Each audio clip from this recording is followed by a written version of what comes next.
Flotación y estabilidad. Un peso de latón se va a sujetar al fondo del cilindro del ejemplo anterior, de modo que el cilindro quedará sumergido por completo y con flotabilidad neutra en agua a 95 grados Celsius. El latón tendrá forma cilíndrica del mismo diámetro que el cilindro original. ¿Cuál es el espesor que se requiere para el latón? Nos están preguntando el espesor del latón. Aquí se le llama T, para que el cilindro quede en la posición indicada, completamente sumergido, pero en una condición de flotabilidad neutra. Ahora no es en queroseno, sino en agua, pero el peso específico del latón que encontramos en el ejercicio anterior no ha cambiado, es el mismo, puesto que el peso específico del material es independiente al fluido en el cual esté sumergido. Analicemos el problema. En este caso, tenemos que el cuerpo está flotando. Quiere decir que la fuerza de flotación es igual al peso total de ese cuerpo. Y el peso total del cuerpo está formado por el peso del cilindro más el nuevo peso que se agregó, que es el peso del latón. Por lo tanto, la fuerza de flotación va a ser igual al peso del cilindro más el peso del latón. El peso del cilindro es igual a masa por gravedad, pero la masa es densidad por volumen. En este caso sería densidad del cilindro por el volumen del cilindro.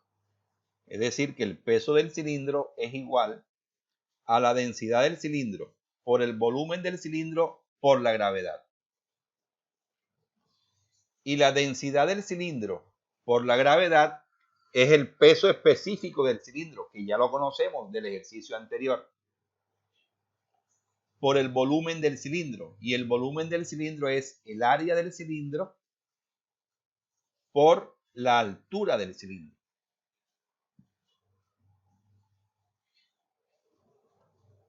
Como ya dijimos, el peso específico del cilindro es el que obtuvimos en el ejercicio anterior, que es 6.46 kilonewton sobre metro cúbico.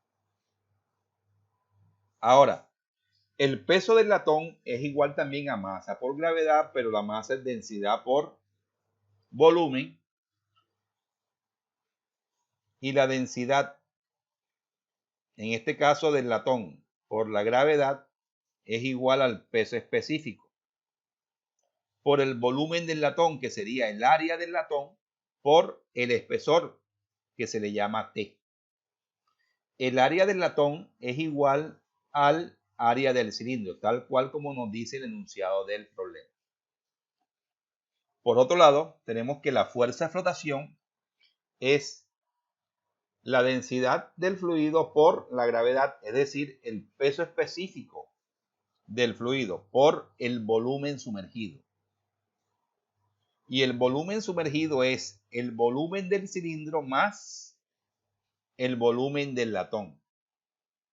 Por lo tanto, como el área es el mismo para el cilindro y para el latón, podemos decir que la fuerza de flotación es igual al peso específico del fluido por el área del cilindro, que multiplica a la altura total del latón más el cilindro.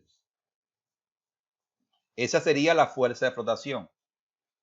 Si reemplazamos en la ecuación 1, tenemos que la fuerza de flotación, que es esta expresión, peso específico del fluido por el área del cilindro, que multiplica la altura del cilindro más el espesor del latón, es igual al peso del cilindro, que sería peso específico del cilindro por el área del cilindro por la altura del cilindro, más el peso del latón, que sería el peso específico del latón por el área del latón por el espesor del mismo. Las áreas las podemos cancelar, de tal manera que nos queda que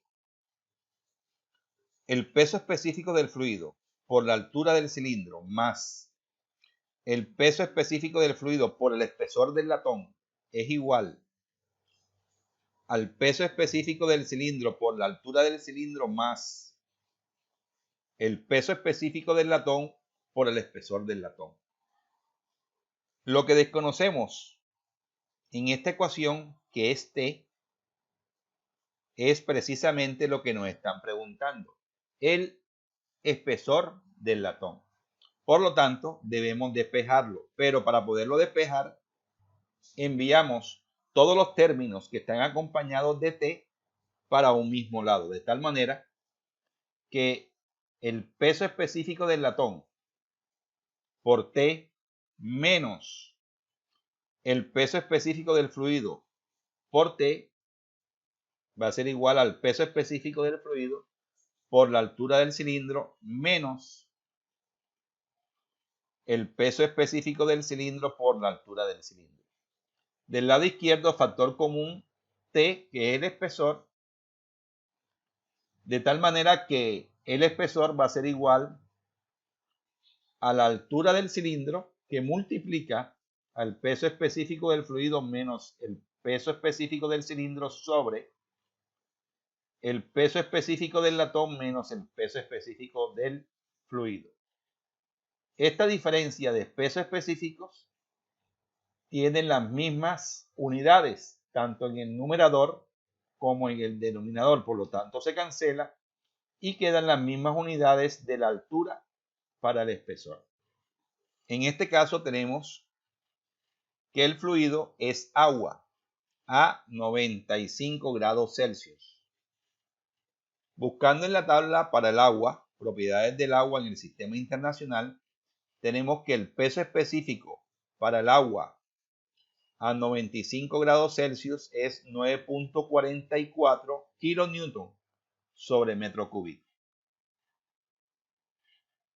Reemplazando los valores, tenemos que la altura del cilindro, que es 750 milímetros, que multiplica al peso específico del fluido 9.44 kilonewton sobre metro cúbico, vamos a dejar todas las unidades del peso específico en kilonewton por metro cúbico, menos el peso específico del cilindro, que fue el que calculamos en el ejercicio anterior, 6.46 kilonewton sobre metro cúbico, sobre el peso específico del latón, que el problema nos las entrega, es 84 kilonewton sobre metro cúbico, aparece en la figura que entregó el problema, menos el peso específico del fluido, que es 9.44. Realizando los cálculos, encontramos que el espesor del latón debe ser de 29.98 milímetros.